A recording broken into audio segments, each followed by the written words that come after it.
Eh bien bonjour à tous et bienvenue dans Carnet de Rando. Alors je vais vous emmener avec moi sur les sentiers de randonnée pour vous faire découvrir le plaisir de marcher en pleine nature, mais aussi vous expliquer la faune et la flore que nous allons croiser. Alors tout de suite, à l'aventure. Pour ce premier épisode, nous ferons une petite boucle d'environ 10 km en partant de Villiers-Morgon dans le département de Saône-et-Loire, à travers les vignes pour voir ce qui s'y cache. Par avance, je m'excuse déjà de la non-exhaustivité de mes explications, cela aurait pris beaucoup plus de temps de vraiment tout détailler. Et bien voilà, je viens de quitter Villiers-Morgon, qui sera donc notre village de départ, et je m'engage sur les sentiers. Donc déjà le panorama qu'on a autour, c'est très vallonné, c'est de la vigne. Bienvenue dans le Beaujolais.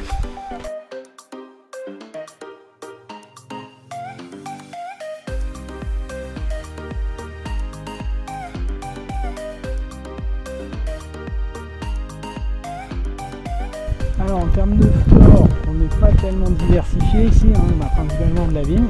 Par contre en termes de faune, les sentiers d'exploitation sont de très bons passages pour toutes sortes de sauterelles qui vont venir en fait se chauffer au soleil, puisque les insectes ont leur température qui n'est pas régulée à l'intérieur mais à l'extérieur, et plus il fait chaud, plus elles sont actives.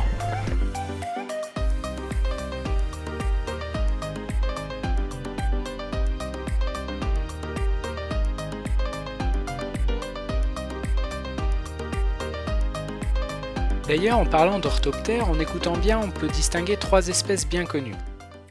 Le grillon champêtre, la grande sauterelle verte et le criquet des clairières.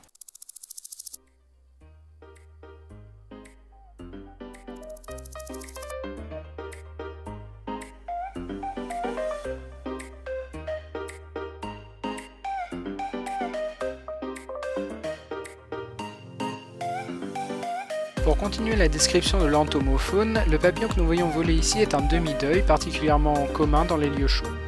Il est aussi appelé échiquier du fait du motif en damier facilement reconnaissable sur ses ailes.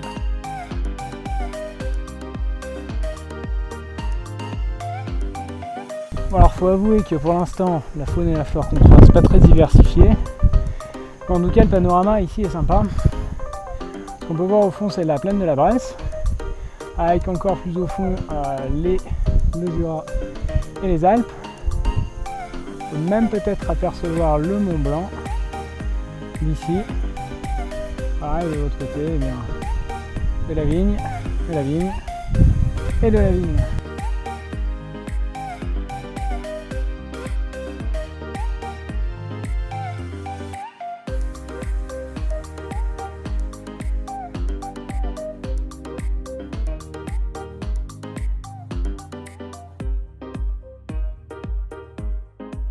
Au point culminant de notre périple. Donc voilà, quelques plans de drone pour que vous voyez bien le paysage.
La différence flagrante de paysage que l'on peut observer entre la plaine de la Bresse et le Beaujolais peut bien sûr s'expliquer par une différence fondamentale dans la géologie du terrain.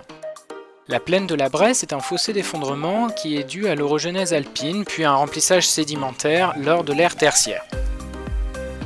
Le Beaujolais a quant à lui une histoire beaucoup plus complexe. Le socle est magmatique et date de l'ère primaire. Il a ensuite été recouvert par une mer durant les ères tertiaires et quaternaires, conduisant au dépôt massif de roches sédimentaires. Puis, l'activité tectonique due à l'orogenèse alpine a conduit à un soulèvement du Beaujolais et les cours d'eau qui se sont mis en place naturellement ont conduit à une érosion et au paysage actuel que nous voyons.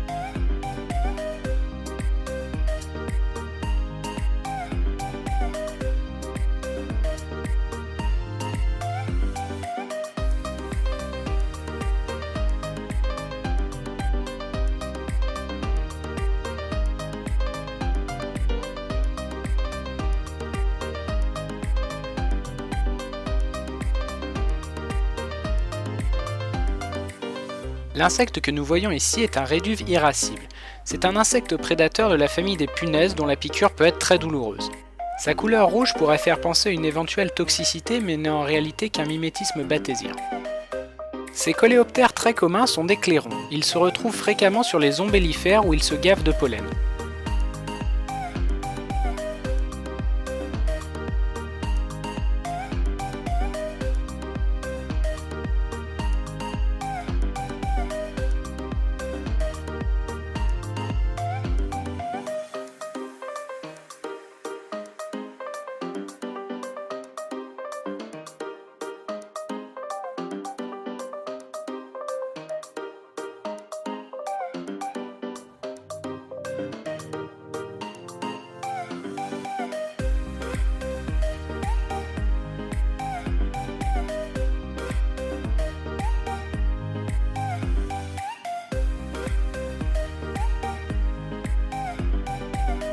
Donc ici on commence à avoir un peu plus de diversité de paysages, on est dans un bosquet donc juste à côté de nos vignes.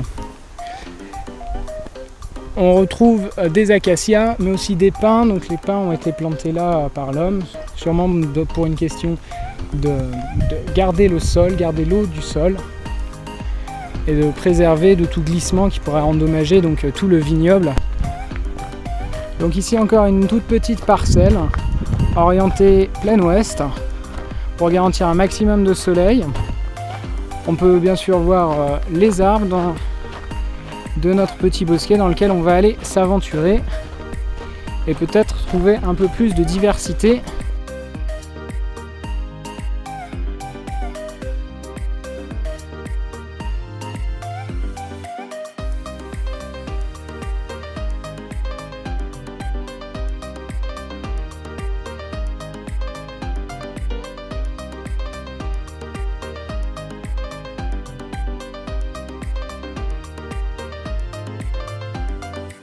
On va quand même noter que dans les vignes, il y a une pauvreté spécifique qui est absolument terrible.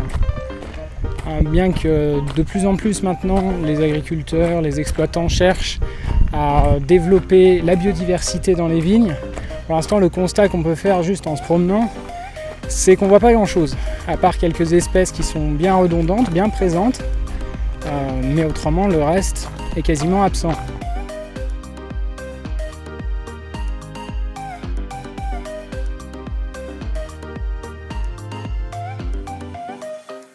Et bien c'est sur ce beau panorama que la vidéo se termine. Si elle vous a plu, n'hésitez pas à laisser un pouce bleu et à vous abonner si vous ne l'êtes pas déjà, ça fait toujours très plaisir. Si vous avez des questions ou des remarques, laissez un commentaire, je tâcherai d'y répondre.